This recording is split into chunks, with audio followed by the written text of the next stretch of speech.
this at all, but my question is, I think with the research that I've done thus far, that the majority of the keywords are going to be global type keywords, because obviously it's not a lot of local people, it's not residential, it's commercial. So it seems really like global based.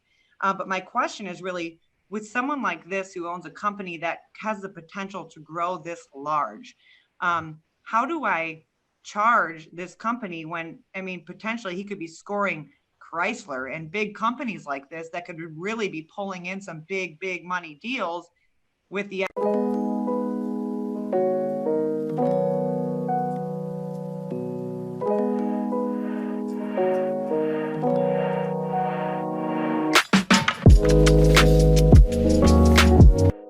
I do. So I have a client that reached out to me today, and can you guys hear me? Yeah. First off, tell everybody a little bit about your story. Because how long can you hear us? I can hear you.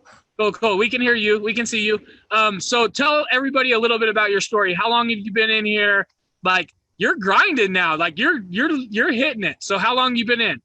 I'm doing my best, Josh. Thank you. Hey, I don't perform well, so you're putting me on the spot here. It makes me a little bit nervous. But so I joined October 23rd of 2020.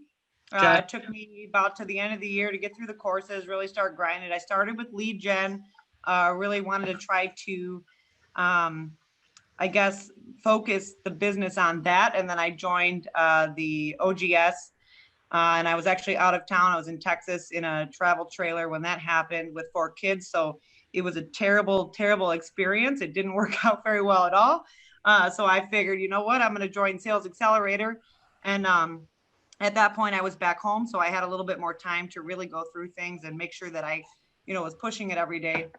And it's actually panned out to be really, really well. So my husband and I are working as a team now. So every day we're grinding, we're doing everything we got to do. We're putting out cold calls, we're doing the screencasts, we're doing the follow-ups. 6 hours of our day is cold calls, follow-ups, and screencasts, right? Every day. So, and it's working out. I've got proposals and deep dives every day. It's awesome. So it's really, really working out. And how many clients do you have now? I think 4 consistent ones, like with SEO. Yep. And then I've got 3 this week that I'm pretty confident are going to close. And there's some pretty good ones. One of them actually is my question for tonight that I want to make sure that I button up and get some advice on. So good job. Let's hear it. What's your question? Yeah, thanks. Hey, so this guy actually called me. It's actually a guy that my husband used to work for when he was in high school. And he owns a machine shop. So it's a tool and die type thing.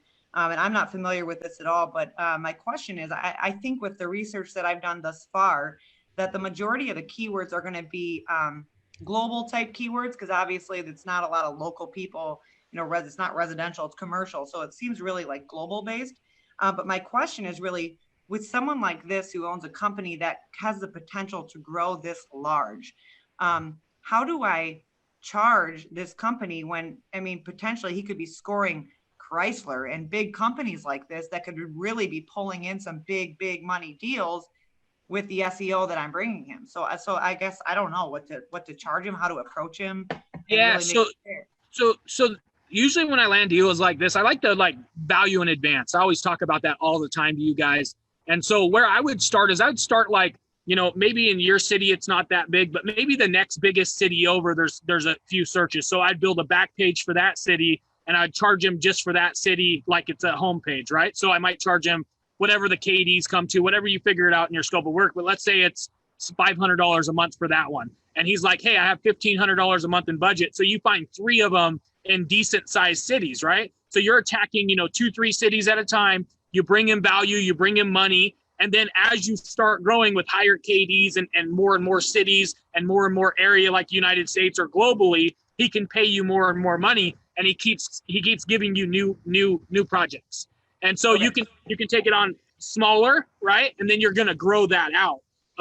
We've done that with some national clients or franchises. We usually start with 1 to 5 locations. And once we prove ourselves with that, they'll give us 10 more, then 20 more, then 30 more. And it just grows. And you get a baseline set, whatever your scope of work comes out to. And this